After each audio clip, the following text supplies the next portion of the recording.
Fala galera, como que vocês estão, beleza? Eu sou o Luiz aqui do canal Ler ou Não Ler e hoje eu vou contar a história do livro Devoradores de Estrelas, do autor Andy Weir, o mesmo autor de Perdido em Marte, que ficou famosão ali com o filme, que inclusive é sensacional. Esse é um livro de ficção científica, mas bem diferente dos últimos livros aqui do canal. Ao invés dele ser super dark, como a trilogia do Problema dos Três Corpos, ele tem um brilho próprio, que fez ele se tornar um dos meus livros favoritos. Eu tô bem ansioso para ver como que eles irão tratar o enredo desse livro aqui no filme que estreia o ano que vem. E eu espero realmente que seja tão bom quanto Perdido em Marte foi. Esses vídeos, eles me dão um trabalhão para fazer. Esse aqui, por exemplo, se eu contar ali o tempo de leitura, de roteiro, gravação, edição, passa fácil das 30 horas. E eu faço sempre no meu tempo livre. Então, se você quiser me ajudar com o canal, existem várias formas. A principal delas é se tornar membro. Assim você me paga um cafezinho ali no final do mês.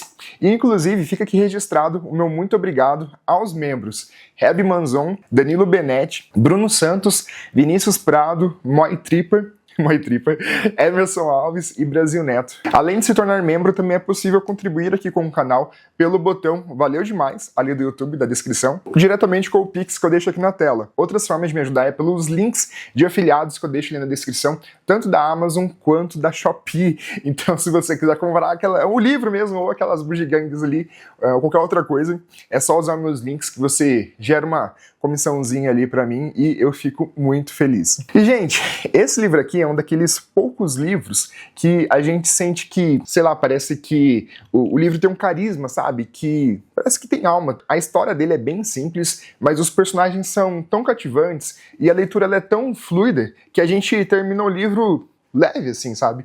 E se você tiver a chance, cara, vai por mim.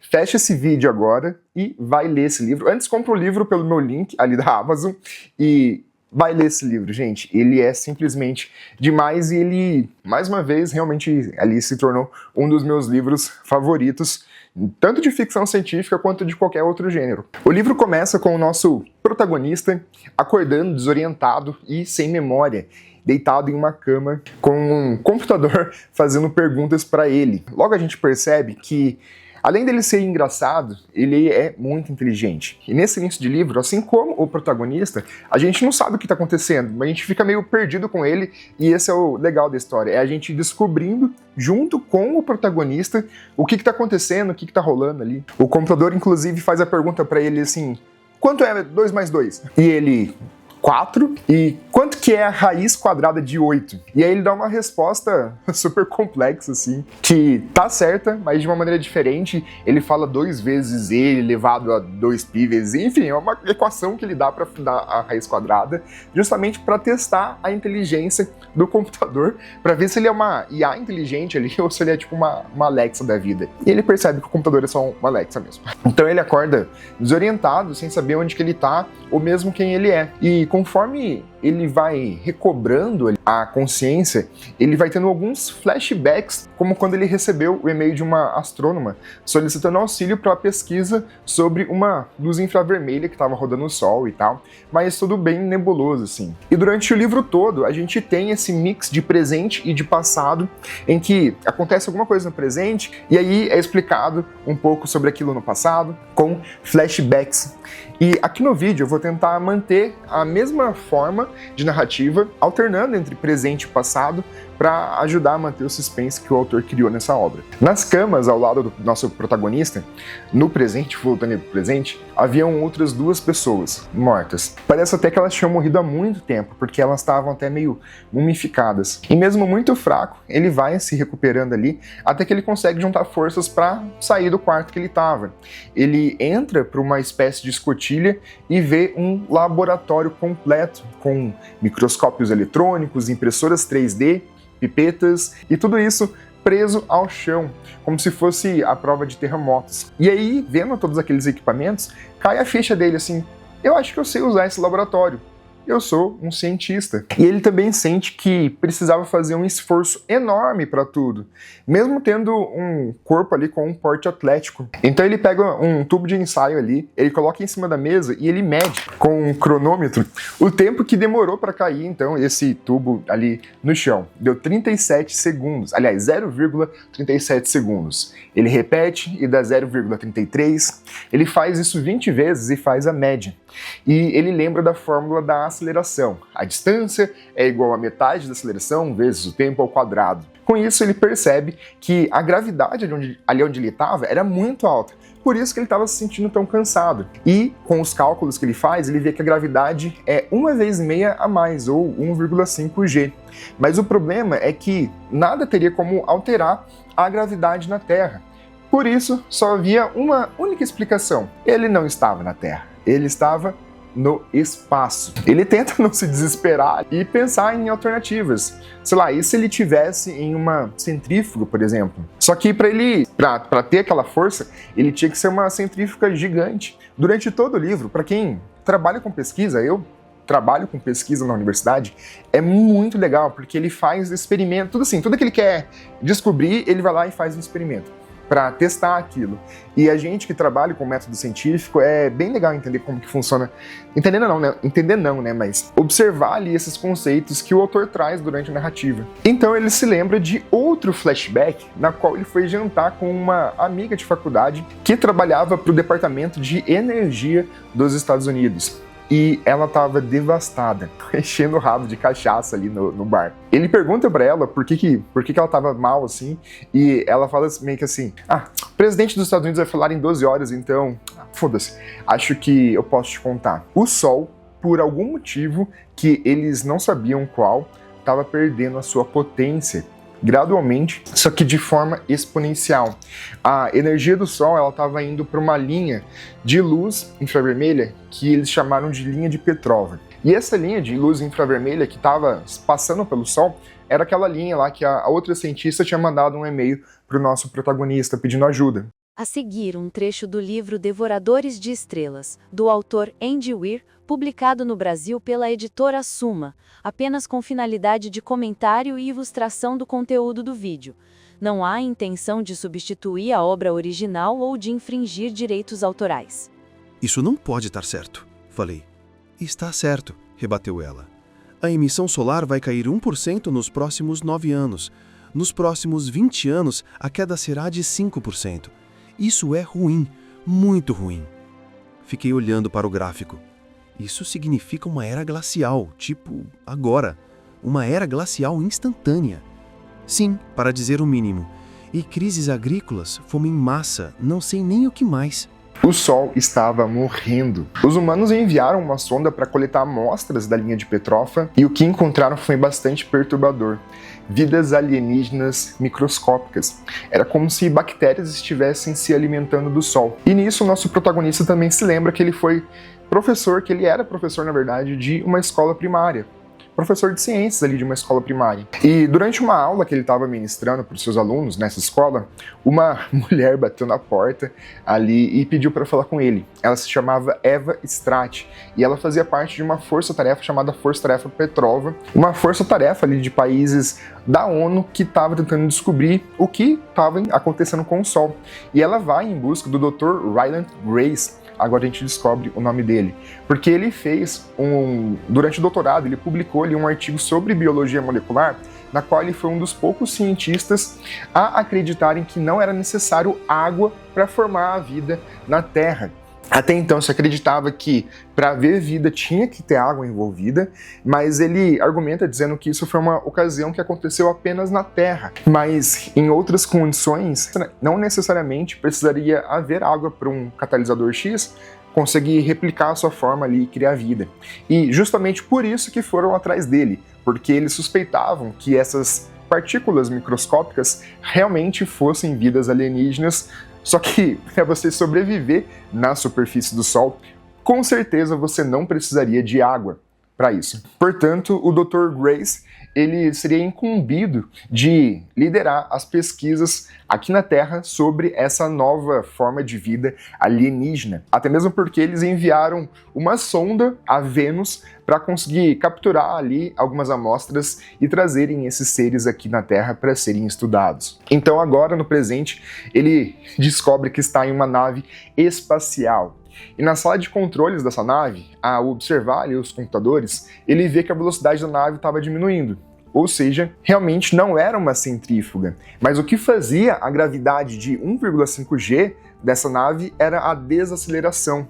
Agora a pergunta que fica é: para onde ele estava indo? Em um outro flashback, a gente volta ao laboratório antigo dele, em que ele está estudando essas partículas ali que eles conseguiram coletar do Sol. E o objetivo é descobrir se são partículas vivas e do que elas são feitas.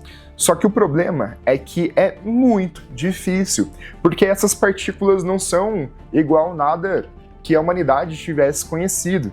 E aí, então, ele começa a fazer uma série de testes para tentar entender ali um pouco mais sobre elas. Esses momentos no livro são o suprassumo ali para quem gosta de ficção científica mais hardcore, porque é justamente o que chama a atenção na escrita do autor. Ele pega os conceitos de física, química, biologia e matemática e traduz pra gente, que é uma porta, e conseguir entender o que os personagens estão fazendo. E então é como se a gente fosse cientista ali junto, sabe? Estudando as coisas com os próprios personagens do livro. É muito massa. O Dr. Grace faz uma série de testes e na maioria deles não dá certo, mas ele descobre uma coisa. Essas partículas que parecem pontinhos pretos ali ao microscópio são, enfim, criaturas vivas. Por exemplo, ele tenta colocar elas ali num forno de 2000 graus Celsius, mas é óbvio que não acontece nada, porque essas criaturas justamente vivem no Sol. Uma outra coisa muito interessante é que, de alguma forma, esses seres são capazes de armazenar a energia da luz. E talvez seja exatamente por isso que o Sol estava perdendo a sua energia. Bem, disse ela, eles vieram do Sol, e o Sol está perdendo energia. E exatamente por isso acho que é alguma forma de vida. Ela consome a energia, a armazena de um jeito que não compreendemos e a utiliza depois para a propulsão. Não é um simples processo químico ou físico. É algo complexo e direcionado.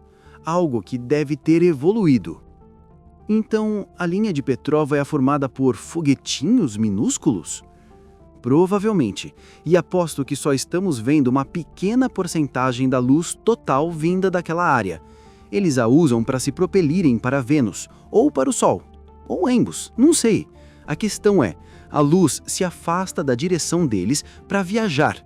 A Terra não está nessa linha, então nós só vemos a luz refletida na poeira espacial próxima. Por que eles vão para Vênus? E como eles se reproduzem? Essa linha de Petrova, então, era uma linha formada por essas criaturas entre o Sol e Vênus. E parecia que, por algum motivo, elas estavam migrando ali do planeta para o Sol e vice-versa. O Ryland, ele acaba chamando esses seres de astrofágicos. Na nave, o Grace vê uma estrela em um monitor, mas depois de fazer uma série de cálculos, ele percebe que essa estrela que ele está vendo não é o Sol. Ou seja, ele nem está mais no nosso sistema solar. E o mais interessante de tudo é que ele começa a olhar nos diagramas da nave e ele percebe que o combustível da nave é movido por astrofágicos. Justamente por eles terem uma capacidade de armazenamento gigantesca de energia, eles acabaram utilizando os próprios astrofágicos como combustível. Essa nave tem quase 20 toneladas de astrofágicos. Nisso ele relembra mais algumas coisas que ele havia descoberto sobre os astrofágicos. Ele relembra que no laboratório ele conseguiu usar uma nanoseringa para cutucar ali o astrofágico e com isso ele penetrou na sua membrana plasmática, ou seja lá o que ele tivesse que protegia ele, e ele conseguiu matar esse astrofágico. E assim que ele morreu, ele conseguiu ver que ele tinha organelas que pareciam realmente com uma célula, ele tinha até mitocôndrias. E ao colocar essas organelas em um espectrofotômetro, ele percebeu que esses organismos eram formados especialmente por hidrogênio e oxigênio, ou seja, eles também eram formados por água, caindo por terra ali a teoria do próprio Grace. A questão é que a membrana externa deles protegia a parte de dentro, deixando ela 96 graus Celsius, mesmo que a temperatura exterior ali tivesse a temperatura da superfície do Sol a 5.500 graus Celsius, por exemplo. Então era como se eles fossem os carinhas pequenininhos, extremamente resistentes, que tinham a superfície deles a 96 graus, mas eles conseguiam chegar no Sol, absorver a energia do Sol e armazenar dentro deles, e não morrer com isso. E fazendo os cálculos com base no combustível que ele tem, ele percebe que esse combustível vai durar 40 dias. Então, provavelmente, ele não vai voltar para casa, no caso, a Terra. No passado, a Eva Strat, que é a coordenadora mundial do programa Petrova, ela recolhe todos os astrofágicos e diz para o Grace que vai distribuí-los por 30 laboratórios em todo o mundo para otimizar a velocidade de pesquisa neles. O Grace praticamente implora para ela deixar ele ficar com alguns para continuar as suas pesquisas ali. E ela deixa ele com 3 astrofágicos microscópicos. E nesse ponto tem um aspecto diferente que eu, como pesquisador, achei interessante. O autor nitidamente tem conhecimento sobre como funciona o processo científico. Quando a gente quer publicar alguma descoberta, por exemplo, nós escrevemos um artigo, enviamos esse artigo a um periódico nacional ou internacional, que será avaliado por pares, que são outros pesquisadores daquele mesmo tema, para dizer se aquele artigo merece ou não ser publicado. E publicar um artigo em uma revista internacional é ali o suprassumo da pesquisa para nós aqui, pesquisadores brasileiros. Só que esse processo ele é bastante burocrático. Entre indas e vindas ali para a gente publicar um artigo, ele pode demorar bastante, pode ser rejeitado e tudo mais. E eu mesmo demorei uns 2 anos para conseguir publicar o meu artigo do doutorado. E o autor comenta que com essa crise dos astrofágicos, essa etapa de revisão por pares foi suspendida no mundo todo, justamente para deixar todo o processo de pesquisa mais rápido. Então, quando algum cientista descobria algo lá na China, isso já era publicado e a gente, aqui no Brasil, já sabia em tempo real e já tinha acesso. Isso é legal porque agiliza o compartilhamento de conhecimento, mas é bem perigoso, porque se um cientista sem escrúpulo ali inventa alguma coisa da cabeça dele, vai ser difícil alguém provar o contrário e até conseguir isso. Pode dar bastante pano para manga. O mais notável foi um grupo de Perth, que sacrificou um de seus astrofágicos e fez uma análise detalhada de todas as organelas internas. Descobriram DNA e mitocôndrias. Em qualquer outra situação, essa teria sido a descoberta mais importante do século. Vida alienígena, sem dúvida, alienígena. Tinha DNA e mitocôndrias. E um monte de água. A questão era: a estrutura interna de um astrofágico não diferia muito da de um organismo unicelular terrestre. Ele usava ATP, transcrição de DNA e mais um bando de coisas bem familiares. Alguns pesquisadores especulavam se ele tinha se originado na Terra. Outros postulavam que esse conjunto específico de moléculas era a única combinação que permitia o surgimento da vida e que os astrofágicos evoluíram de forma independente. E uma facção menor, mas mais barulhenta, sugeria que a vida talvez nem sequer tivesse evoluído na Terra, e que o astrofágico e a vida terrestre tinham um ancestral comum. Sabem de uma coisa? Perguntei para os astrofágicos. Se vocês não estivessem ameaçando a vida no meu planeta, até que seriam bem incríveis. Vocês são um poço de mistérios. O que o Grace realmente queria era que você desse um like e se inscrevesse aqui no canal. Cara, ele ia ficar tão feliz de descobrir que vocês fizeram isso. E além de se inscreverem no meu canal, ele queria descobrir o ciclo da vida dos astrofágicos. Ele fez vários testes com luz infravermelha para tentar descobrir o porquê de rachos eles iam, então, de Vênus para o Sol e vice-versa ali. Até que ele se lembrou de que Vênus é um dos planetas com maior concentração de dióxido de carbono no sistema solar. E que tem justamente uma assinatura de luz infravermelha bem específica. Ele fez um mini experimento ali para testar isso e, voilá, os astrofágicos saíram voando na velocidade da luz. E ele até quase perdeu esses astrofágicos, inclusive. Mas além dele ter descoberto por que os astrofágicos se movimentavam, ele fez outra descoberta muito importante. Os 3 astrofágicos que ele tinham virado 4. Ou seja, eles haviam se reproduzido nesse rolê todo. Não era certeza absoluta, mas eu tinha uma forte desconfiança de que havia acabado de descobrir o ciclo completo da vida dos astrofágicos. Todas as peças se encaixaram no meu cérebro como um quebra-cabeças. Os 2 astrofágicos não queriam mais ir para Vênus, eles queriam voltar para o Sol. Por quê? Porque um deles tinha acabado de se dividir para criar outro. Os astrofágicos ficavam na superfície do Sol para absorver energia através do calor. Armazenavam essa energia internamente de alguma forma que ninguém entendia. Então, quando tinham energia suficiente, migravam para Vênus para se reproduzir, utilizando aquela energia armazenada para voar pelo espaço, usando a infravermelha como propulsor. Muitas espécies migram para se reproduzir. Por que um astrofágico seria diferente? Ele contou para a Strat ali o que ele havia descoberto, ela ficou estupefata ali com o que ele havia descoberto, até desligou o telefone na cara dele. Logo depois disso, o exército ali que estava cuidando do laboratório dele fez ele entrar em um avião de caça da Força Aérea dos Estados Unidos em direção a um porta-aviões chinês. Olha que doideira. Chegando lá, tinha uma sala de reuniões em que tinham cientistas do mundo inteiro ali, dos principais países do mundo. Obviamente o Brasil não foi convidado. Que estavam ávidos para saber o que o Ryland Grace, Dr. Grace, havia descoberto. E aí a Strat vira e fala assim para ele: bem-vindo ao projeto Hail Mary. E aqui vai o primeiro disclaimer. Hail Mary, meu inglês está ótimo. Hail Mary, em uma tradução literal, seria o equivalente a Ave Maria. Mas eu fui pesquisar, né, porque não fazia muito sentido, até que eu descobri que esse é o nome de um passe para frente muito longo no futebol americano, feito pelo quarterback, normalmente em situações de desespero, e ele possui uma chance excepcionalmente pequena de ser convertido ali em um passe completo. O que aí sim então faz sentido com a nossa jornada. Strat conta pro Grace que o Sol não é a única estrela que está enfraquecendo. Alpha Centauri, Sirius, Luyten, lá uma outra estrela, são todas estrelas na nossa região que estão enfraquecendo há décadas, e existem dezenas de estrelas infectadas. Porém, havia uma única estrela na região que não havia sido, a Tau 7, que ficava a 12 anos-luz da Terra. Agora a pergunta: por que não? A Strat diz então que eles construirão uma nave espacial para ir lá pessoalmente verificar. E eles também descobriram que o astrofágico armazena a energia em forma de massa. E aí, quando precisa, transforma aquela massa em energia também, e aí usa essa energia para conseguir se propelir pelo espaço. E além de ser um meio perfeito para o armazenamento de energia, ele é um motor perfeito para uma espaçonave.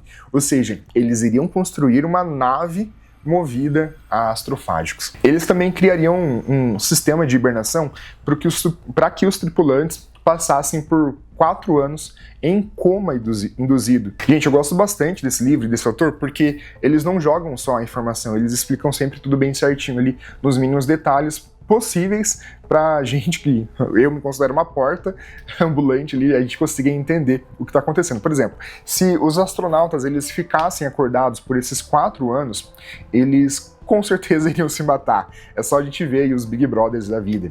É por isso que eles obrigatoriamente entrariam em hibernação. Só que como funcionaria esse sistema de hibernação? E eles explicam então como que eles construiriam uma máquina que ia lá fazer a limpeza das escadas de decúbito, a alimentação, a eletroestimulação da musculação para não atrofiar, a indução ao coma, etc. E é também bem interessante. E como o nosso protagonista foi escolhido? A gente vai ter essa resposta só lá na frente, mas aqui a gente já tem uma pista. Para sobreviver ao coma induzido prolongado, é necessário um gene específico que 1 em cada 7.000 pessoas possuem. Caso contrário, o cérebro da pessoa frita ali no coma. E adivinha quem tem esse gene? A fada da conveniência forneceu ao nosso protagonista Ryland Grace. Ao chegar à órbita de Tau 7, os motores da nave são desligados e ele perde a gravidade que ele tinha. Agora então ele pode procurar os astrofágicos desse sistema solar e ele os encontra formando uma nova linha de Petrova. Então ele vai precisar pesquisá-los e para entender por que esses astrofágicos não estavam consumindo aquela estrela. Mas antes disso, ele parece que vê alguma coisa bloqueando a visão da câmera infravermelha da nave. Ele acha isso muito esquisito e ele muda para uma câmera normal. E aí muda tudo na nossa história. Ele vê uma nave ao lado da nave dele. Mas não era uma nave qualquer, e sim uma nave alienígena. Disclaimer, gente. Da primeira vez que eu li esse livro, foi por indicação de um inscrito aqui do canal. E eu peguei a sinopse e não vi nada sobre o livro para ler. Então eu caí totalmente de paraquedas nessa história. Gente, quando eu cheguei nessa parte, eu quase tive um troço ali de tão eufórico que tava. E eu realmente ali não tava esperando nada desse tipo. Eu até fiquei meio triste com o trailer do filme que saiu esses tempos atrás, pensando, poxa, a parte que ele descobre a nave alienígena é a mais legal. Mas ela poderia muito bem ter ficado em segredo para a pessoa chegar lá na hora, esperando que é uma coisa, e aí do nada vem uma nave alienígena e você fala, meu Deus do céu, e agora? O que vai acontecer? Mas não, eles foram lá e colocaram a nave alienígena logo no trailer, mas beleza. Fiquei chateado? Fiquei, mas vamos ver o que vai rolar, né? A nave embica ali do lado da nave dele e fica lá. E aí nisso, meio que desesperado, ele tenta movimentar a nave dele. E no que ele movimenta, a outra nave responde. E aí ele percebe que a outra nave está tentando se comunicar com ele ali de alguma forma. Até que a outra nave lança uma espécie de cilindro em direção à nave dele, mas tipo assim, bem devagarinho assim, ó. Olha, tô aqui te jogando uma carta, pega ela. E aí ele, super curioso, óbvio, né? Ele sai da nave dele para ir lá pegar esse cilindro. A descrição de todo o processo dele em contato ali com o cilindro alienígena é bem legal, bem divertida. Porque assim, ele entra na nave com o cilindro e ele tira a roupa de astronauta e ele percebe um cheiro muito forte de amônia. E o cilindro estava pegando fogo de quente. E aí ele tem que fazer testes para descobrir, enfim, do que realmente era aquele cilindro. E, tipo assim, era uma mensagem, uma arma, sei lá, o que estava acontecendo, né? E para isso ele vai precisar usar o laboratório. Mas agora, sem a gravidade da aceleração, ele começa a olhar para o laboratório e ele percebe que parece ter uma coisa errada, assim, porque todo o laboratório parecia que havia sido desenvolvido para trabalhar com gravidade, como se fosse um laboratório normal que a gente tem.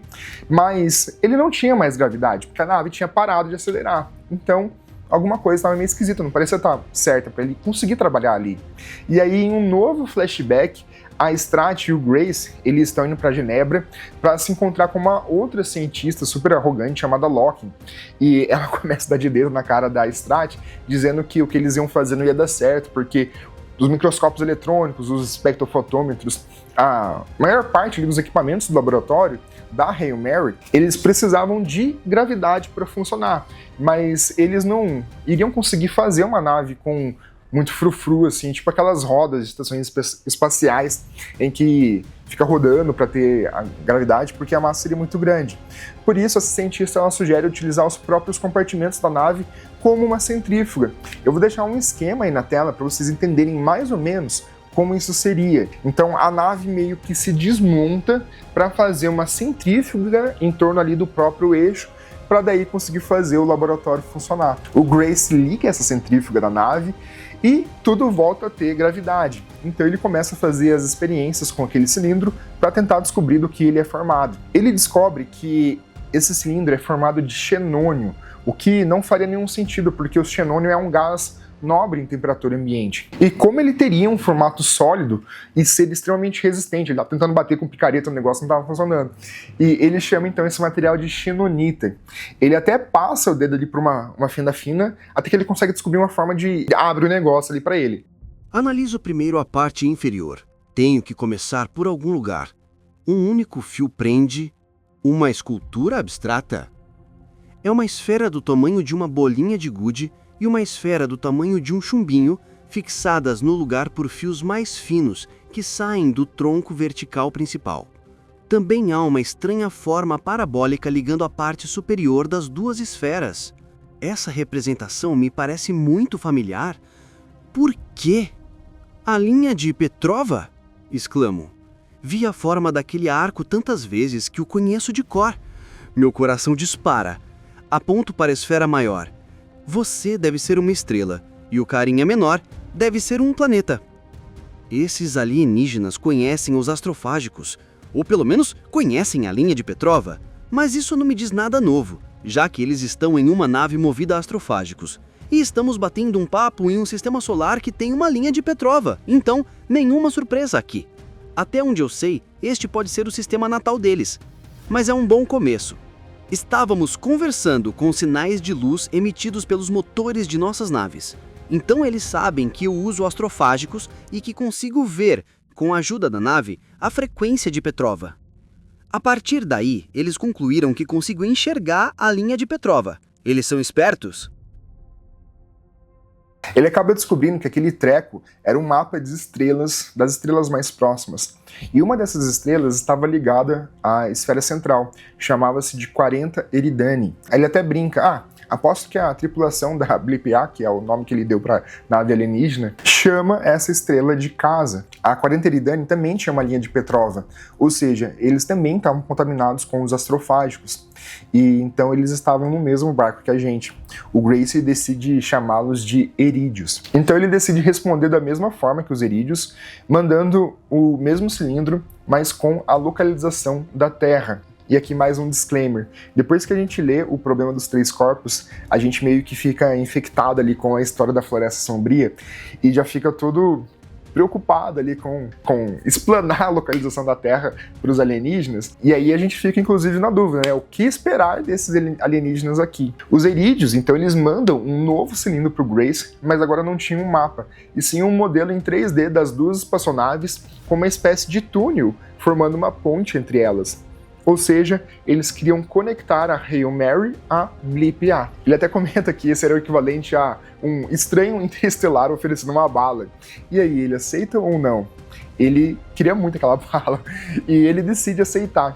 Mas agora, como que eles vão fazer para construir essa ponte? Os alienígenas provavelmente sabiam do que a Blip-A era formada, mas eles não sabiam do que a Hail Mary era formada.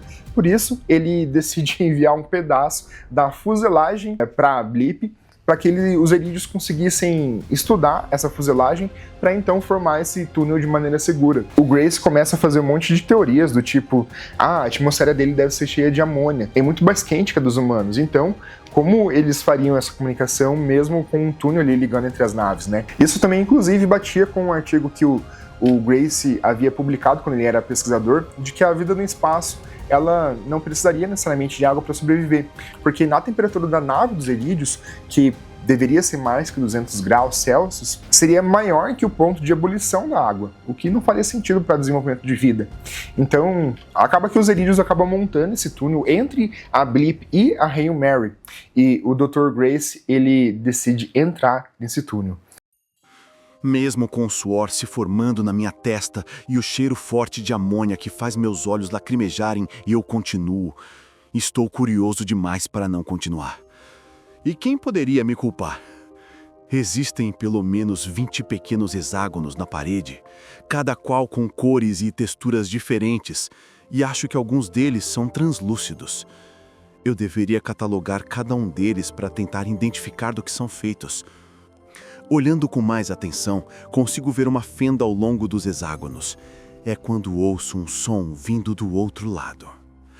Toque, toque, toque. Eita desgraça, meu Deus do céu! Esse é um daqueles momentos em que eu começo a pegar o livro, eu começo ali de pé ali na minha cama de tão eufórico que eu tava ali realmente para saber o que ia acontecer. Esse momento da interação entre o Grace e os alienígenas é um dos momentos mais fodas ali que eu já li em ficções científicas. De repente, uma rocha atinge o outro lado do hexágono e fica lá, está a apenas alguns centímetros de mim. Tem um formato mais ou menos triangular, de um tom amarronzado, com facetas irregulares e dentadas, como uma ponta de lança pré-histórica. Será que eu encontrei um homem das cavernas espacial? Deixe de ser burro, Ryland. Por que eles colocaram uma pedra ali? Ela é adesiva? Será que estão tentando bloquear a minha visão? Se for o caso, estão fazendo um péssimo trabalho. O pequeno triângulo só tem alguns centímetros de largura na parte mais grossa, e o hexágono tem uns 20 centímetros. E a coisa fica ainda mais esquisita. Agora, a pedra está se dobrando em pontas articuladas, e vejo duas pedras semelhantes fazendo a mesma coisa, e tem uma pedra maior presa a elas. Aquilo não é uma pedra, é uma garra. Uma garra com 3 dedos. Estou desesperado para ver mais alguma coisa. Pressiono o rosto contra o hexágono. Queima, mas resisto ao impulso de me afastar. É claro que dói e provavelmente vai deixar uma marca. Eu deveria voltar para o laboratório e encontrar uma câmera. Mas fala sério, ninguém teria essa presença de espírito em um momento assim. A pele é esquisita, com uma textura de rocha preta amarronzada, irregular e esburacada, como se alguém tivesse esculpido aquela mão em granito e ainda não tivesse tido tempo de fazer o polimento final. Uma armadura natural, talvez, como o casco de uma tartaruga, mas menos organizado. O aspecto visual do alienígena parece uma coisa muito doida, uma mistura de rochas ali e tal. Mas depois que eu li a primeira vez, eu não conseguia tirar da minha cabeça que o alienígena era um Pokémon chamado Metagross. É um dos Pokémons mais picas ali, inclusive, se tornou um dos meus favoritos. Vou deixar uma imagem na tela para vocês verem. O Ryland, ele decide chamar o alienígena de Rock. O Rock mostra um bonequinho ali, uma nave espacial, por meio da parede, e ele pede pro Ryland voltar à nave dele para que ele fizesse alterações no túnel. Abro a porta externa e flutuo para o túnel empunhando a lanterna. A parede de hexágonos desapareceu, substituída por uma parede de material transparente. E do outro lado da parede está Rocky. Ele é uma aranha grande pra caramba. Eu me viro para fugir, mas meu cérebro racional assume o controle. Calma, calma, eles são amigáveis, repito para mim mesmo. Rocky é menor do que o humano, mais ou menos do tamanho de um labrador. Tem 5 pernas saindo de uma coisa que parece ser uma carapaça central. Essa carapaça tem a forma de um pentágono rudimentar com uns 45 centímetros de largura e metade de espessura. Não vejo sinal de olhos nem de um rosto. Ele acena para mim com um braço livre, acabou de aprender um comprimento humano e pretende usá-lo em qualquer oportunidade. Eu aceno de volta, ele acena de novo. Balanço a minha cabeça. Chega de acenos. Ele bate na parede transparente 3 vezes com um dos dedos, então mantém um deles estendido. Ele está apontando. Sigo a linha e uau! Eles deixaram coisas no túnel para mim. Estão me dando presentes. É perdoável eu não ter notado. Afinal, ver um alienígena me distraiu da pequena coleção de objetos na parede do túnel. Muito bem, vamos ver o que você deixou para mim.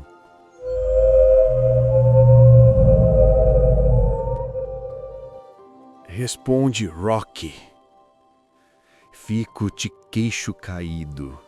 Sim, eu estou em um ambiente com gravidade zero. Mesmo assim, meu queixo caiu. Não havia pronúncia nem inflexão de sons, apenas notas, como um canto de baleia. Mas também não exatamente porque havia várias ao mesmo tempo. Acordes de baleia, eu acho. E ele estava me respondendo. Isso significa que consegue me ouvir. Gente, nessa parte eles começam todo um malabarismo ali para tentar se comunicar, na qual o Rock vai mostrando alguns objetos para o Ryland e eles vão então construindo essa conexão bem foda ali. Eu comecei a pensar que se fosse eu no lugar do Ryland, Grace, as duas civilizações estavam ferradas, porque eu sou muito burro e o Ryland foi fisgando ali as coisas super rápido. Achei bem legal essa parte. Por meio de objetos, o Grace ele conseguiu entender que a atmosfera do Rock é formada inteira por amônia e ela é 29 vezes maior que a nossa. Isso significa que eles vivem sob uma pressão gigantesca. A comunicação que eles desenvolvem é bem legal. Chega uma hora que o Grace está exausto ali e ele precisa descansar. E ele vai no laboratório e pega um relógio analógico e ele ensina pro Rock que ele vai sair por 2 horas e o Rock tá tentando ali entender. E o Rock também apresenta um relógio pro Grace e ele descobre que os erídeos contam na base 6 porque eles têm 3 dedos. E a nossa é base 10, justamente porque a gente tem 10 dedos. É bem doido essa parte.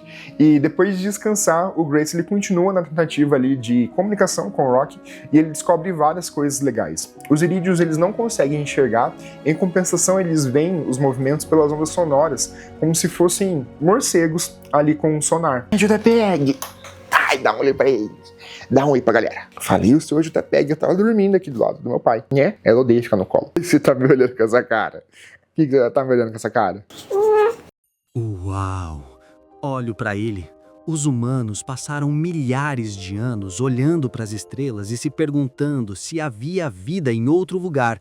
Vocês nunca devem ter visto as estrelas, mas descobriram como viajar pelo espaço. Que povo incrível os eridianos devem ser! Gênios científicos! O nó fica frouxo e a fita se solta, voltando rapidamente para Trena e batendo com força na mão de Rocky. Ele sacode a mão afetada por um momento com dor, depois continua mexendo na Trena. Você é mesmo um cientista. Nessa hora tem um flashback bem engraçado na qual que foi? A Strat está em um julgamento ali porque tem uma associação de cientistas processando ela e o projeto Hail Mary por ter usado todos os dados de software e de obras científicas literárias da humanidade sem ter pago os direitos autorais para colocar ali na Hail Mary. E aí a Strat tá putaça ali porque ela tem que participar dessa patifaria ali desse julgamento e aí ela vira e manda assim: Pois eu asseguro que a senhora tem que obedecer às leis, declarou a juíza. Só quando eu quiser. Strat mostrou um documento. De acordo com este tratado internacional, tenho imunidade processual contra qualquer crime cometido na Terra. Os Estados Unidos assinou esse tratado há 2 meses. Ela mostrou o documento. E, para agilizar situações como esta, eu também tenho perdão antecipado do presidente dos Estados Unidos em relação a qualquer crime do qual eu possa ser acusada na jurisdição do país. O oficial de justiça pegou os documentos e os entregou para a juíza. Isto, disse a juíza, é exatamente o que você disse que é. Só estou aqui por educação, declarou Strat. Eu nem precisava ter vindo, mas como a indústria de software, os gigantes do mundo das patentes e todos os demais com algum direito de propriedade intelectual se juntaram para mover uma ação, achei que seria mais fácil resolver isso de uma vez só. Ela pegou a bolsa e guardou o tablet. Eu já vou indo. Espere um pouco, Sr. Strat, disse a juíza Spencer. Isto ainda é um tribunal, e a senhora vai permanecer aqui durante todos os procedimentos. Não vou não, respondeu Strat. O oficial de justiça se adiantou na direção dela. Senhora, eu terei de segurá-la à força se não obedecer. Você e qual exército? Perguntou Strat. 5 homens fardados e armados entraram no tribunal e se posicionaram ao redor de Strat. Porque eu tenho o exército dos Estados Unidos e eles são um baita de um exército. Mano, a Strat é uma das melhores personagens fortes ali, femininas, que eu acho que eu já tive contato na literatura. Ela é muito foda, velho. Voltamos à nossa saga de comunicação, e todo o processo agora é o Ryland usando um software que ele criou de identificação dos acordes para tentar se comunicar e criar, então, uma nova linguagem com o Rock. E depois de muitas horas de mímica e conversas, o Grace consegue construir ali um software meio precário, mas ele consegue transcrever as notas musicais da fala do Rock para o texto, em uma tradução para o inglês. E para o Grace entender o sistema de comunicação do Rock é muito mais difícil, mas como o Rock é extremamente inteligente, ele meio que tenta se adaptar ao sistema de comunicação do Grace e se esforça bastante para ajudar nessa tradução. Quando eles começam a ter uma comunicação mais assertiva, o Rock diz pro Ryland que a estrela dele também está sofrendo com os astrofágicos. Por isso que ele foi para Tral 7 também. E depois de horas, o Ryland diz pro Grace que ele precisa dormir. E por incrível que pareça, os Irídeos dormem também. Mas uma coisa curiosa é que o Rock pede para ficar observando o Grace enquanto ele dorme. E no começo a gente acha meio esquisito, assim, tipo meio freak isso. Mas meio esquisito ali alguém ficar te olhando enquanto você dorme, mas para os iridianos isso é muito importante. Tanto que depois, quando o Rock diz que ele precisa dormir, ele pede para o Ryland ficar observando ele também. O Ryland é até meio grosseiro assim, falando, eu não vou ficar observando você dormir, né, tem mais o que fazer, pelo amor de Deus, né. E o Rock fica insistindo, não, por favor, fica me olhando dormir. E o Ryland até fala assim, por que você não chama alguém da sua nave pra ficar te olhando dormir? E aí o Rock fala, porque eu também sou o único sobrevivente. E aí a gente, eita, a tripulação original do Rock, ali dos Iridianos, é de 23 pessoas, mas só restava o Rock. Nessa hora até escorreu uma gota de suor masculino ali pelos meus olhos. E todos os tripulantes morreram por algum motivo que o Rock não sabe qual. Mas ele não, ele foi o único sobrevivente. E, no final das contas, o Ryland acaba descobrindo por quê. Célula, diz ele. Minha tripulação ter problema com células. Muitas células morrer. Não ser infecção, não ser ferimento, não ter razão. Mas não eu. Nunca eu. Por quê? Pergunta. Eu não saber. Todas as células morreram nos erídeos afetados. Isso parece horrível, também parece muito com uma doença causada por radiação. Como vou descrever isso? Eu não deveria ter de explicar. Não temos uma palavra ainda. Vamos trabalhar nisso. Preciso de uma palavra. Átomos de hidrogênio com movimento rápido. Muito rápido. Gás quente. Não, mais rápido que isso. Muito rápido. Ele balança a carapaça. Está confuso. Tento outra abordagem. O espaço tem átomos de hidrogênio muito rápidos. Eles se movem quase na velocidade da luz. Eles foram criados por estrelas há muito tempo. Não ter massa no espaço ser vazio. Ai, caramba. Não, isso está errado. Existem átomos de hidrogênio no espaço. Átomos de hidrogênio muito rápidos. Entender. Você não sabia disso? Não. Fico olhando para ele, chocado. Como pode uma civilização desenvolver um meio de viagem espacial sem nunca ter descoberto a radiação?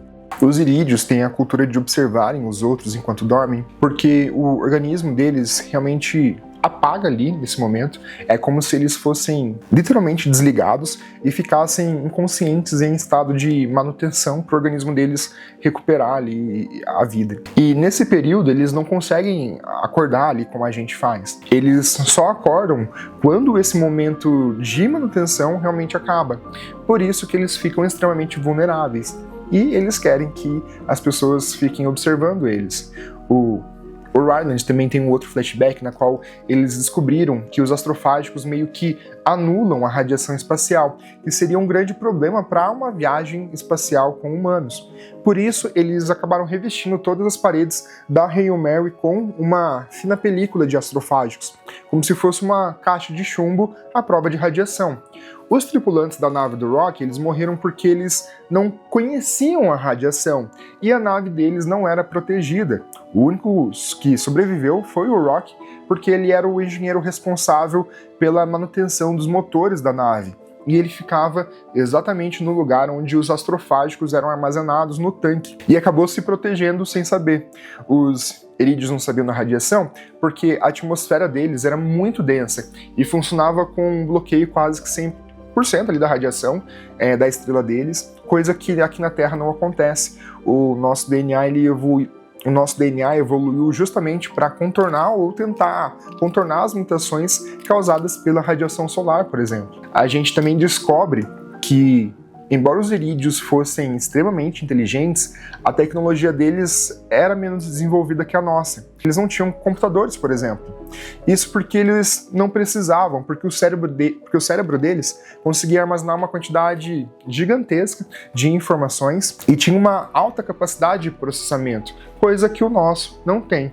Mas, ao mesmo tempo, isso fez com que eles não necessitassem desenvolver os computadores, o que a gente precisou, e a nossa tecnologia avançou por causa disso. Em um novo flashback, o projeto Hail Mary descobre que eles precisam dar um jeito de ganhar tempo para o resfriamento da Terra. Caso contrário, metade da população humana irá morrer na próxima década devido à fome. E não vai dar tempo de eles enviarem a nave e obterem as respostas em relação aos astrofágicos. Com isso, eles decidem fazer uma coisa nunca imaginada: derreter parte da Antártida com a intenção de liberar gás metano aprisionado no gelo e aumentar o efeito estufa.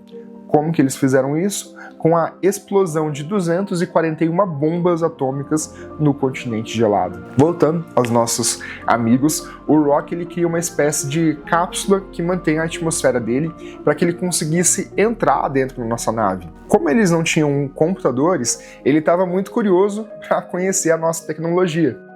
Aquilo. O que ser aquilo? Pergunta. Aquilo faz coisas pequenas.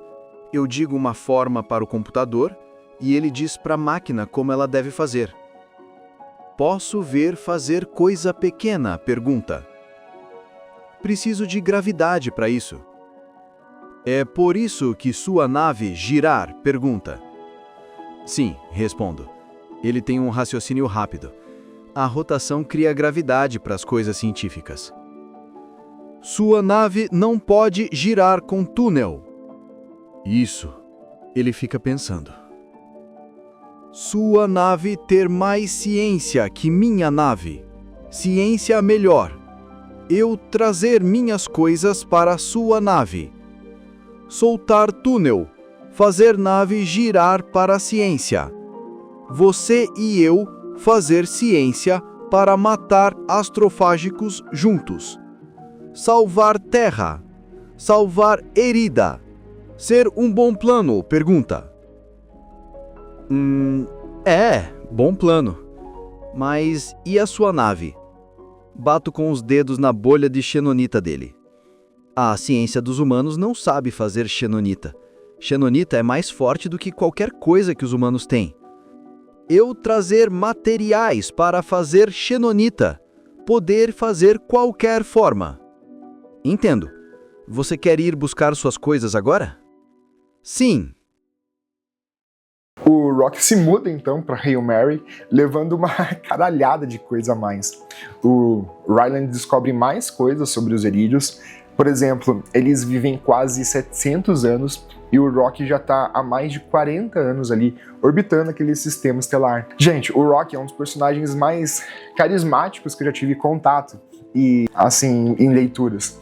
E a gente realmente se afeiçoa muito com ele durante a narrativa. Nisso, o Ryland explica pro Rock que a missão dele, infelizmente, é uma missão suicida, porque a Terra tá morrendo muito rápido e ele não tinha astrofágicos suficientes para voltar à Terra. E aí o Rock simplesmente vira para ele e fala assim: Irídeos ter muitos astrofágicos, eu posso dar astrofágicos para você voltar à Terra.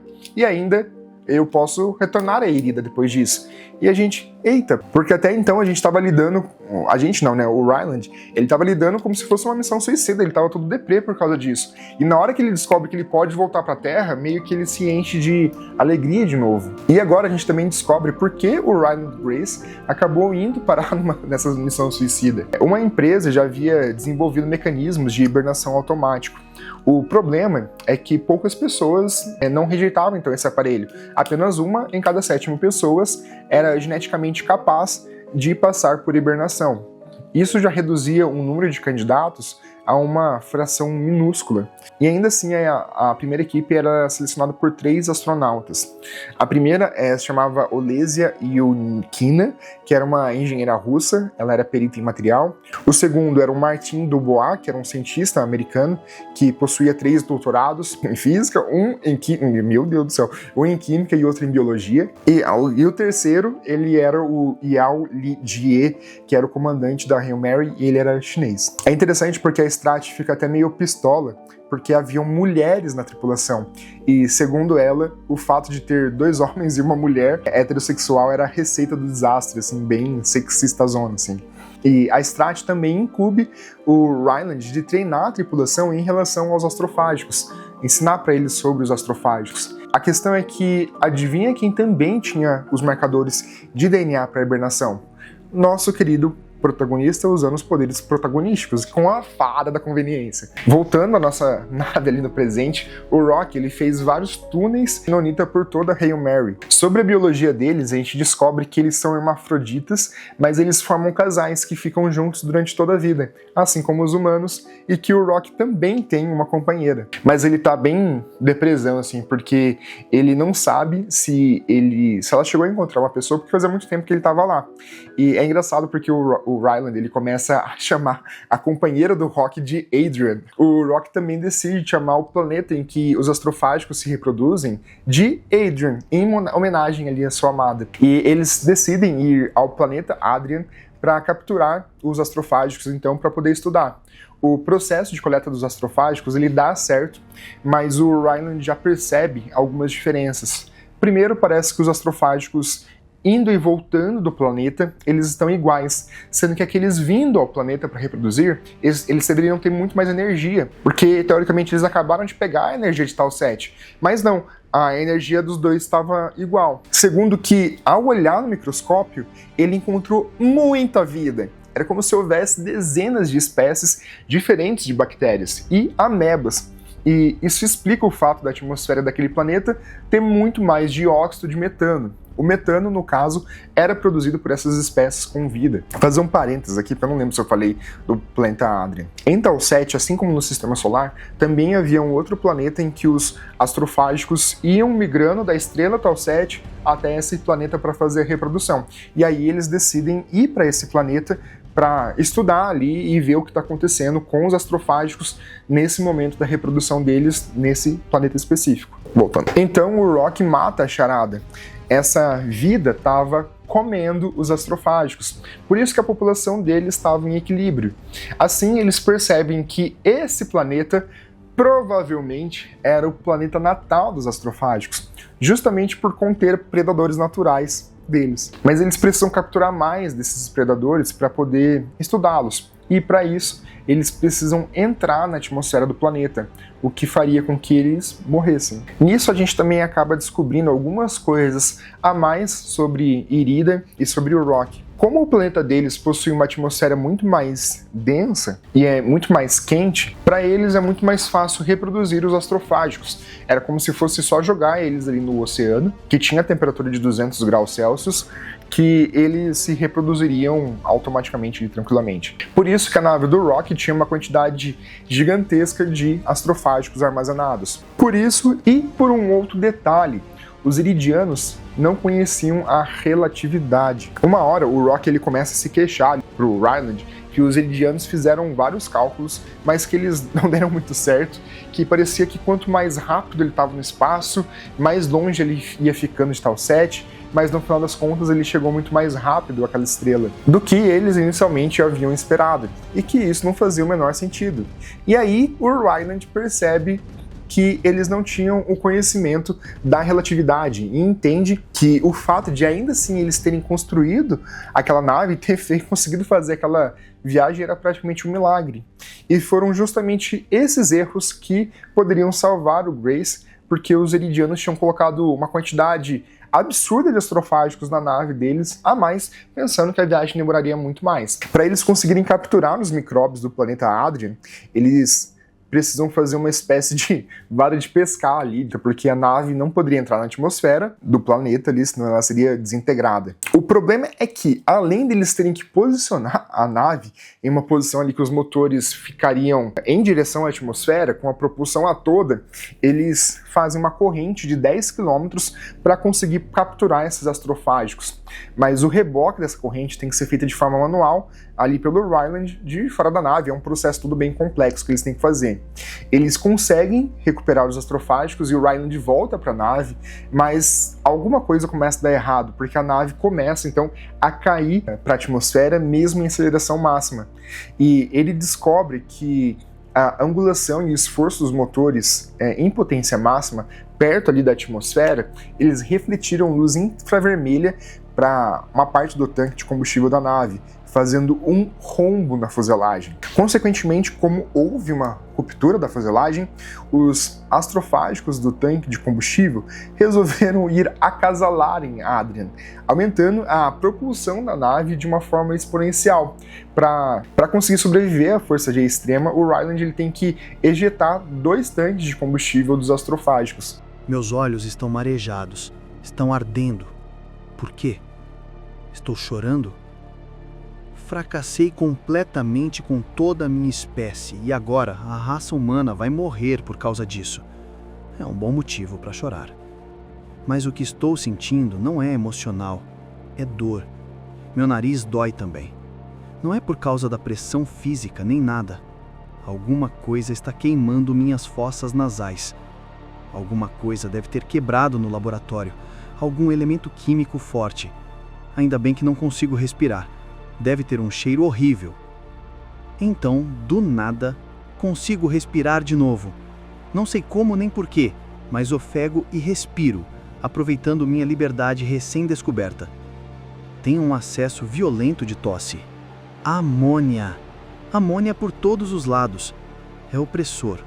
Meus pulmões gritam. Meus olhos se enchem de lágrimas. Então, sinto um outro cheiro. Fogo. Eu me viro e vejo Rocky acima de mim. Não no seu compartimento.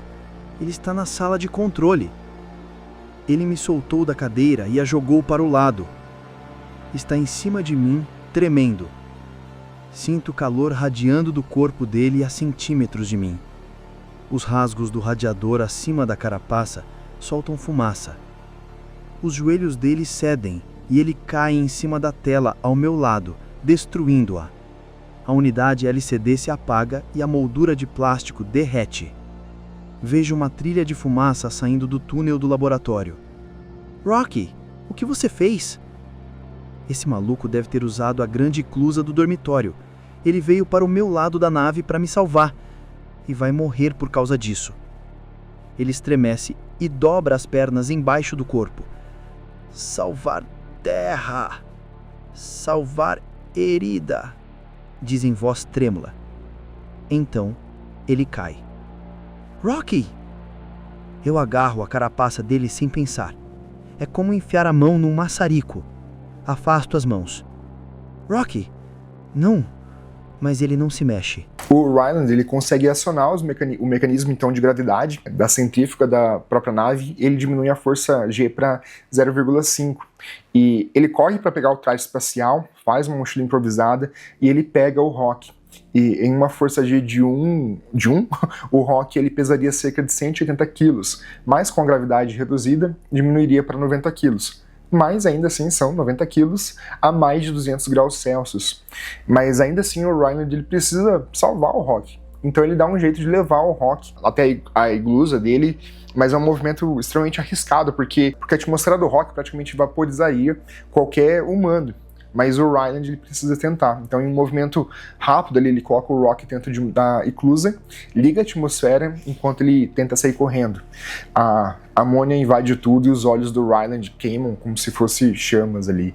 E com muito esforço, ele consegue pedir ajuda para o computador, que identifica as queimaduras de segundo grau por todo o corpo do Ryland e resolve, inclusive, entubar ele e sedar ele. O computador tinha essa possibilidade. Ele acorda depois de algumas horas, todo enfaixado e dolorido. Ele sofreu diversas queimaduras químicas por causa da amônia da atmosfera do Rocky. Ele vai em direção ali ao Rock e ele vê que ele está no mesmo lugar. E agora? Será que o Rock ainda está vivo? Ele sabia muito pouco sobre a biologia dos Eridianos, mas ele sabia que quando o corpo deles precisava se recuperar, ele simplesmente desligava ali, especialmente depois de praticamente ter pegado fogo com uma atmosfera rica em oxigênio dos humanos. O Ryland ele vai em busca do coletor de astrofágicos e dos predadores alienígenas ali, e pelo menos ele ainda estava íntegro, mas o laboratório dele estava completamente destruído, embora a nave ainda estivesse em boas condições. Para tentar ajudar o Rock, o Grace ele desenvolve uma espécie de VAP em que ele joga ar pressurizado ali na carapaça dele. O Rock tem tipo um radiador ali na parte de cima da carapaça que resfria o ar e funciona como se fosse uma espécie de pulmão para ele. Como ele entrou em contato com a nossa atmosfera, o oxigênio provavelmente oxidou as veias e conexões que ficavam ali nesse radiador. E o corpo dele poderia até se autolimpar, mas o Grace estava com medo de que isso demorasse demais e não fosse o suficiente. Por isso ele fez essa bomba de ar para tentar limpar ali o radiador do Rock com esse jato de ar para facilitar a recuperação do organismo do Rock. E nesse momento o Ryland ele se lembra do porquê ele foi escolhido para integrar a Hail Mary. Como eu já comentei, ele tinha o gene que permitia ele entrar em hibernação. Só que 9 dias antes do lançamento da Hail Mary, teve uma explosão no centro de pesquisas que matou o cientista titular e a reserva dele juntos. Eles estavam tendo um caso. E aí sobrou para o Ryland entrar de vez ali no projeto, porque ele era o único cientista apto. Ele até fica todo se fazendo ali, dizendo que não ia, mas a Strat dá uma puta comida de rabo nele, falando que ele era um puta de um covarde, e mesmo assim ele fala que ele não vai. Até que ela vira e fala, mas o senhor vai sim. E aí ele é literalmente raptado para estar na Hail Mary. E ele entra na nave obrigado, inclusive em coma. O fato de ele não se lembrar de nada foi um proposital. A Strat usou uma droga para que ele justamente não se lembrasse de nada do que havia acontecido. A ideia era que os outros tripulantes passassem o briefing para ele quando ele acordasse, e ele levasse isso de boa e só se lembrasse que não queria estar lá muito tempo depois. Mas como os outros tripulantes haviam morrido, aí deu todo esse BO. Voltando a Hail Mary, depois de um bom tempo, o Rock acorda e ainda diz pro Ryland que ele, ao invés de ajudar, ele quase matou o Rock com aquela VAP de ar, porque aquela gosma preta saindo dele não era oxidação e sujeira, mas sim o organismo dele tentando se recuperar. Um tempo depois, eles acabam melhorando ali e eles começam a estudar então os micróbios que eles tinham resgatado.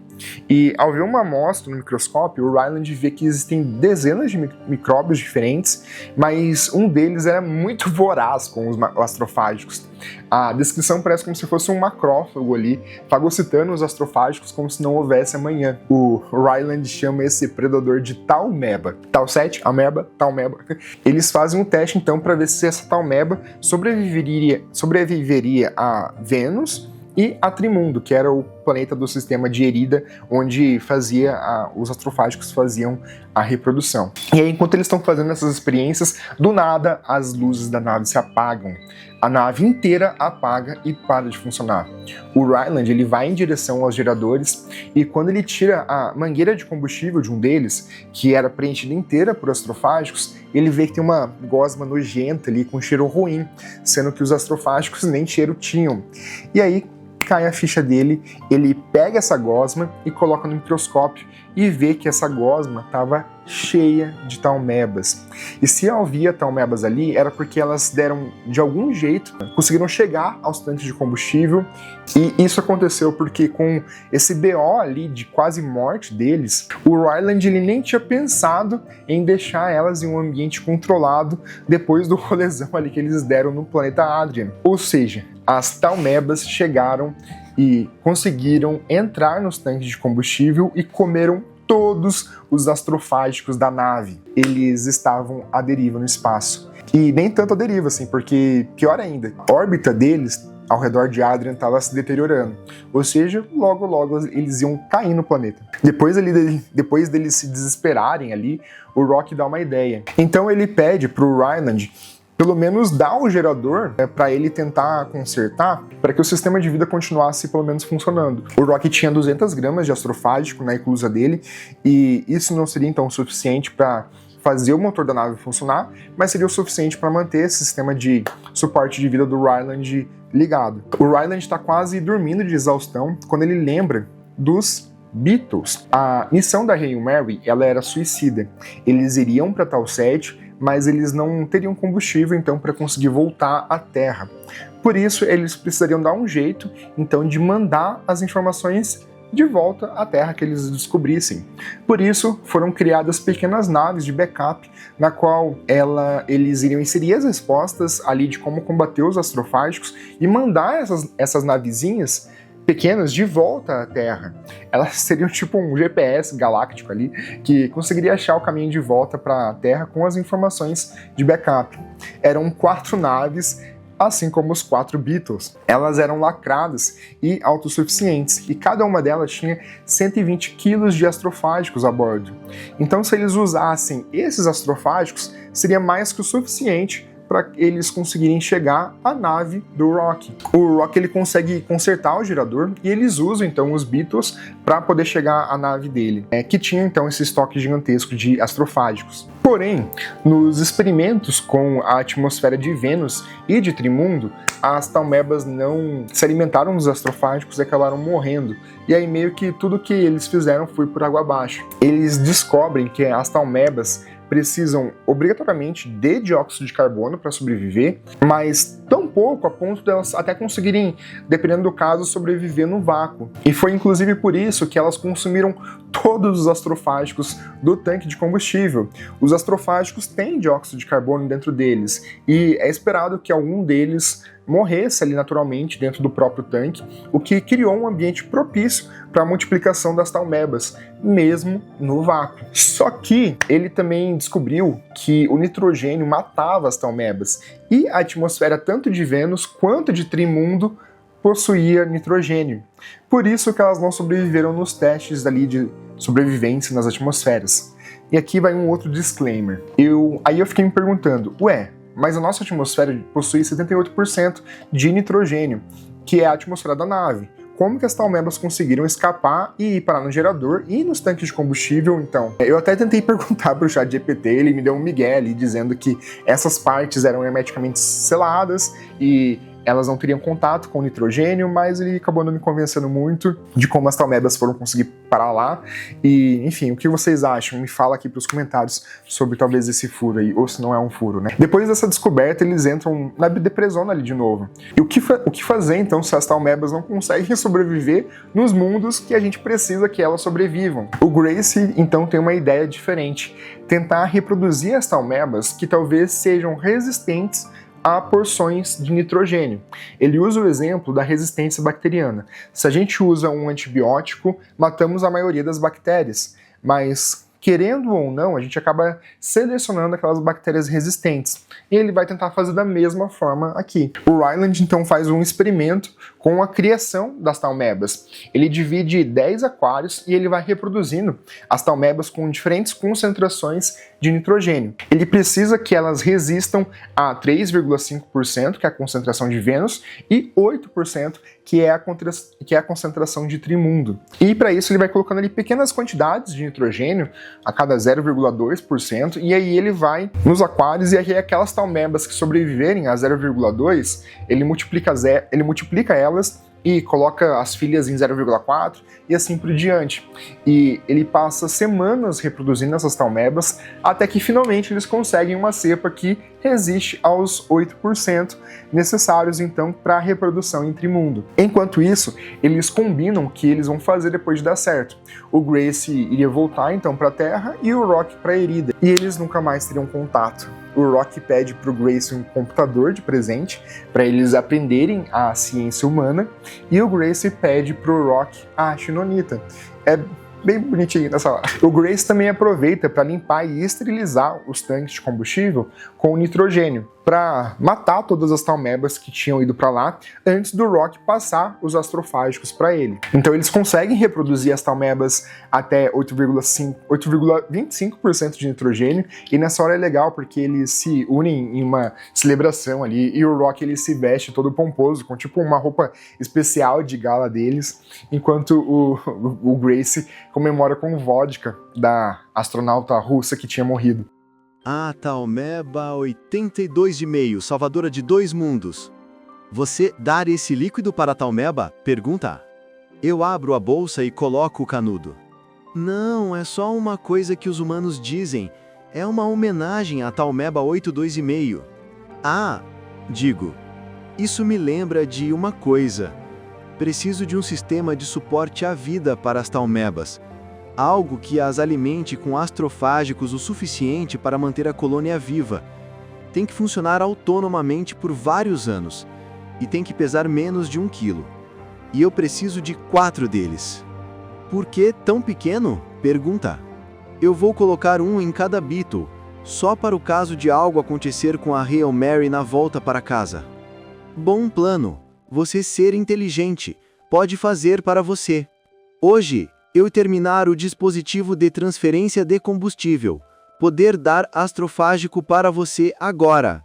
Então, nós 2 ir para casa. Sim. Meu sorriso desaparece. Isso, ser feliz. A abertura do seu rosto estar no modo triste. Por quê? Pergunta.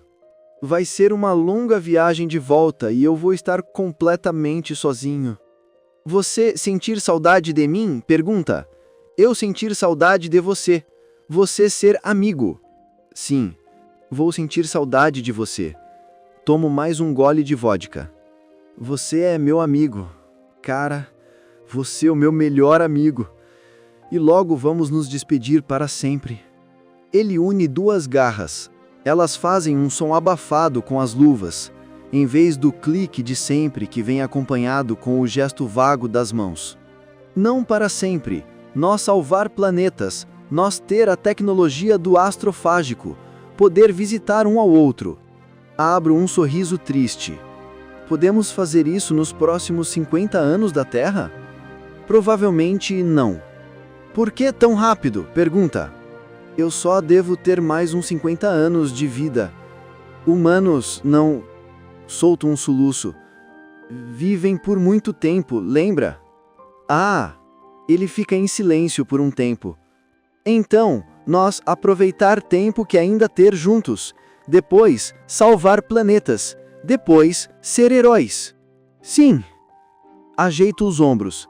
Estou um pouco tonto agora. Nunca fui de beber muito e estou tomando essa vodka mais rápido que deveria. Nós somos as pessoas mais importantes da galáxia. Demais. Digo, enrolando as palavras. Ele pega uma ferramenta e a ergue com uma das mãos. A nós. Eu levanto a vodka. A nós. Pensa se não estava escorrendo gotas de suor masculino do meu rosto nessa hora. Um tempo depois, eles começam os preparativos para despedida ali. Eles fazem 6 aquários com as Talmebas para blipear e os outros 10 iniciais ficaram com a Hail Mary. O Rock também fez aquários para enviar as Talmebas com os Beetles separadamente. O Grace também calculou toda a rota de volta para ir, levando em consideração a relatividade. Acho que é isso, digo. Chegar a hora. Nós ir salvar nosso mundo agora. Sim. Seu rosto estar vazando. Enxugo os olhos. Coisa de humanos. Não se preocupe com isso. Entender. Ele dá impulso na eclusa de ar da nave dele. Abre a porta e para ali. Adeus, amigo Grace. Dou um aceno fraco. Adeus, amigo Rock. Eu não tô chorando não, vocês que estão. E aqui, pessoal, o livro ele transcende a ficção científica. Ele vira uma história universal ali sobre a amizade, o sacrifício e a conexão. 2 seres de mundos completamente diferentes que se tornam uma única família no vazio ali do espaço sideral, tendo só um ao outro. Depois dessa despedida, cada um segue o seu próprio rumo, em sua própria nave, em direção ao seu planeta natal. A gente tem mais um flashback do Grace, logo antes da decolagem da Hail Mary, e agora ele tá preso, porque ele não quer ir pra missão suicida, mas a Strat obriga ele, diz que ele vai mesmo assim. E ela senta pra conversar com ele e dá um panorama do que eu ainda não tinha nem parado pra pensar. Além das catástrofes biológicas, que iriam matar metade da população nos próximos 25 anos, haveria cataclismas ainda maiores, as guerras. Os Estados Unidos, a China e a Rússia e outros países fortes, eles não iriam ficar parados vendo a sua população morrer de fome. E parar para pensar ali dessa forma é muito foda. E ainda assim o Grace continua pistola com tudo, especialmente por ele precisar ali pra ir pra uma missão suicida obrigado. Ela se virou para olhar para mim. Guerra, fome, peste e morte. O astrofágico é literalmente o apocalipse. A Hail Mary é tudo que temos agora. Eu farei qualquer sacrifício para aumentar as chances, o mínimo que seja, de a missão dar certo. Eu me deitei na cama e virei de costas para ela. Se isso deixa a sua consciência limpa. Ela foi até a porta e deu uma batida. Um dos guardas abriu. De qualquer forma, eu só queria que você soubesse por que estou fazendo isso. Eu devia isso a você. Vá pro inferno. Ah, eu vou, pode acreditar. Vocês 3 estão indo para tal set. O resto de nós está indo pro inferno. Ou melhor, o inferno está vindo até nós.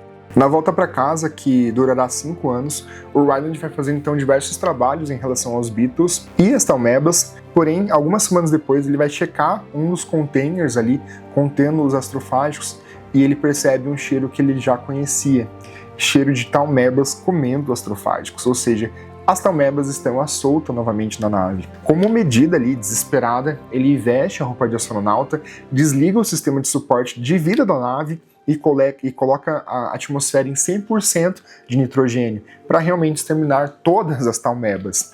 E outro disclaimer. E aqui, mais uma vez, fica a minha crítica ali em relação a como que essa desgraça dessa Talmeba fugiu, sendo que a atmosfera, teoricamente, da nave do Ryland deveria ter 78% de nitrogênio, então ela não sobreviveria fora das cápsulas que eles criaram. O livro não explica isso, mas não tira o mérito do livro também. Depois de conseguir controlar a situação e conferir tudo, ele conseguiu... Eram poucas Talmebas que fugiram agora, ele conseguiu controlar e matar todas elas. E agora a pergunta era, da onde que veio essa Talmeba? De onde que ela surgiu? Toda a engenharia do Rock era baseada em uma liga de metal com proteínas ali chamada de xenonita, que era mais duro do que qualquer coisa que os humanos conseguiam criar. E a própria nave do Rock era formada por xenonita, e por isso eles usaram a xenonita para fazer a parede dos criadores das Talmebas. Porém, ao selecionar as Talmebas pro nitrogênio, eles, justamente por elas estarem em um recipiente de xenonita, eles também selecionaram Talmebas que fossem capazes de passar ali entre as moléculas de xenonita. Só que aí a gente tinha um problema.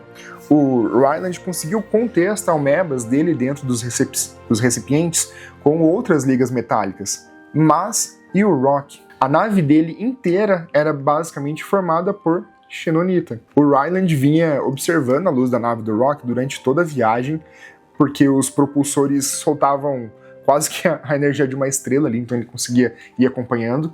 E ele foi checar a nave do Rock e ela tinha parado de emitir luz.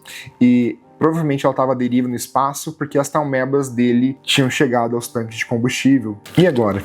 O que o Ryland faz? Ele pode voltar para casa e passar a vida inteira como um herói da Terra. A humanidade teria energia praticamente infinita, mas o Rock e o povo dele iria morrer. Se ele decidir enviar os Beatles à Terra e ajudar o Rock, eles conseguiriam chegar à Erida, mas o Grace não teria mais comida para conseguir voltar à Terra. E como eles não tinham levado nada de semente, nem nada do tipo, só a comida da própria nave, ela iria durar mais alguns anos, acho que até 5 anos que ele fala, mas que era o tempo que ele tinha para conseguir voltar para a Terra. Só que se ele fosse para Erida, eles iam chegar a Erida, mas depois ele não tinha comida para ir de Erida para a Terra. Então ele ia acabar morrendo dessa forma, coisa que ele não queria desde o começo. E aí o que ele decide é enviar os Beatles à Terra e ir atrás do Rock. Aqui a gente tem a principal redenção do Grace. No passado, então, ele foi obrigado, literalmente, a ir em uma missão suicida. A Strat chama ele de egoísta na cara dura ali, porque ele era um solteirão ali, que ele nunca tinha se envolvido com ninguém, nunca queria responsabilidade, que tinha abandonado a carreira acadêmica por causa do ego dele. E agora, finalmente, ele pôde mostrar quem ele realmente era, abrindo mão da sua vida. E isso nem para salvar a humanidade, mas para salvar uma outra espécie alienígena. Ó, o problema agora é que a Shah Blip Yah visto que, embora ele soubesse a trajetória da nave, ele não sabia quando que ela tinha parado de funcionar. E para conseguir localizar a Blip A, ele faz um giro com a nave dele, e ele usa os motores e o pretovascópio lá dele para conseguir identificar o eco da Blip, e ele acaba conseguindo identificar. E quando ele chega perto da Blip A, o Grace percebe que tem alguma coisa muito errada. Ele tenta se comunicar de todas as formas com o Rock, mas sem sucesso. Então, uma tentativa desesperada ali, ele resolve vestir a sua roupa de astronauta, sair da nave dele e literalmente se jogar em direção à Blip A, para que o Rock conseguisse ouvir as batidas da nave, porque o Rock tinha uma super audição assim, mas ainda assim ele não tem sucesso nenhum. Mas aí ele lembra que eles sempre mantinham a mesma frequência no rádio, e ele tenta falar com o Rock pelo rádio. E aí o Rock responde. O Rock ele fica eufórico e, mesmo sem energia, ele ainda assim consegue montar de novo a ponte ali entre as duas naves. Quando eles se veem, o Grace percebe que o Rock está em estado deplorável, provavelmente porque ele passou por muitos problemas. Ele fala pro Rock pegar as coisas dele e voltar para Hail Mary, porque eles iriam para Irida.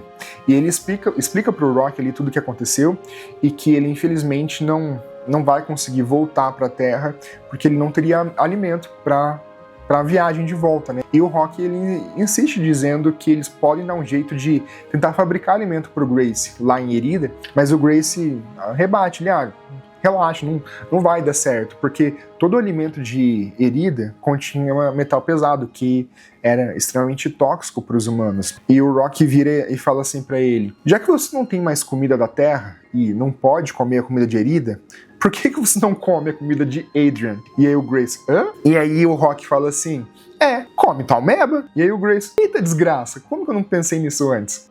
Não astrofágico. Talmeba. Comer Talmeba. Eu não posso comer? Faço uma pausa. O quê? Será que eu posso comer Talmeba? É um ser vivo. Tem DNA, tem mitocôndria, a usina de força da célula. Ela armazena energia na forma de glicose, realiza o ciclo de Krebs. Não é astrofágico. Não está a 96 graus. É apenas uma ameba de outro planeta. Não tem metais pesados como a vida iridiana evoluiu para ter. Elas nem estão presentes na atmosfera de Adrian. Eu não sei. Talvez eu possa. Ele aponta para a nave dele. Eu ter 22 milhões de quilogramas de Talmeba nos tanques de combustível. Quanto você querer? Pergunta. Arregala os olhos. É a primeira vez que sinto uma esperança genuína em muito tempo. Estar combinado. Ele encosta a garra dele contra a divisória. Socar aqui. Dou risada e bato com o punho na xenonita. Toca aqui. Toca aqui. Entender. O livro salta para 16 anos depois, no futuro. O Ryland, ele está vivendo ali entre os irídeos, e ele fala que no início ele teve escorbuto e uma série de doenças causadas pela desnutrição, porque embora as talmebas fornecessem calorias, elas eram pobres em nutrientes e vitaminas. Ele não tinha contato com a Terra, e ele não sabia o que tinha acontecido depois que ele acabou liberando os Beatles. E ele vive em uma cúpula no meio de uma das cidades dos iridianos. Os irídeos, eles pensam em conjunto, eles formam o que ele chama de solfejos. É como se eles se reunissem em conjunto para pensar, e aí eles se tornam ainda mais inteligentes que quaisquer outros iridianos sozinhos. E o maior solfejo que já existiu na história de Irida foi criado justamente para fazer os planos referentes aos astrofágicos e a viagem até o Set. E o segundo maior da história deles foi responsável por criar os planos para conseguir manter o Grace vivo. Graças aos arquivos dos computadores da Terra, eles conseguiram sintetizar vitaminas em laboratório, e eles também conseguiram clonar o tecido muscular do Ryland e cultivá-lo em laboratório. Ele até zoou falando que agora ele comia hambúrgueres e com refrigerantes de vitaminas. O Ryland, ele já é praticamente um idoso, isso porque a alta gravidade de Iridia, ele fez os ossos dele se degenerarem muito mais rápido. E aí, em um dia, o Rock diz pro Grace que ele recebeu notícia dos astrônomos de Irida. O Sol havia voltado a ter a luminosidade total. o Rock comenta que, considerando a dilatação do tempo, provavelmente os cientistas terráqueos demoraram menos de 1 ano para conseguir consertar as coisas por lá. E aí o Rock pergunta, e você agora vai querer voltar para lá agora, Grace? Ele diz que não, que ele vai continuar em Eridia. Na verdade, agora o Grace ele tem uma nova função ali em Erida. Entro na sala. Cerca de 1/5 do côodo é o meu ambiente da Terra. O outro lado da divisória tem 30 pequenos erídeos quicando como idiotas. Cada um deles tem menos de 30 anos da Terra. O processo de seleção para que possam frequentar... Bem, mais uma vez, a cultura erídea é complexa. Um teclado parecido como um instrumento musical da Terra está no meio da minha área, em uma posição que deixa o operador olhando diretamente para as crianças. O instrumento tem bem mais opções do que um teclado comum da Terra. Posso aplicar inflexão, tom, humor e vários outros detalhes da língua falada. Eu me sento na cadeira confortável, estalo os dedos e começo a aula. Muito bem, toco. Agora vocês vão se acalmar e ocupar os seus lugares. Eles seguem rapidamente para as carteiras e ficam em silêncio, prontos para a aula começar. Quem aqui pode me dizer qual é a velocidade da luz? 12 crianças levantam as garras. E nós temos o fim do nosso livro chamado Devoradores de Estrelas, do Andy Weir. Gente, como eu comentei com vocês, esse foi um dos meus livros favoritos. Eu com certeza não consigo passar aqui para vocês todo o contexto aqui desse livro, porque ele traz... O mais legal deles, na minha concepção, é toda a explicação que a gente tem dos experimentos científicos, dos rolês e dos problemas que acontecem durante a viagem, que aí o Grace vai lá e consegue resolver. Eu realmente espero que o filme seja tão legal quanto esse livro. Eu tô com uma expectativa muito alta. Eu não li O Perdido em Marte, mas eu gostei demais do filme, e eu tô torcendo muito para que esse livro aqui, o filme, na verdade, né, ele faça tanto sucesso, ele seja tão bom quanto esse livro, porque o Rocky, ele é um personagem extremamente carismático.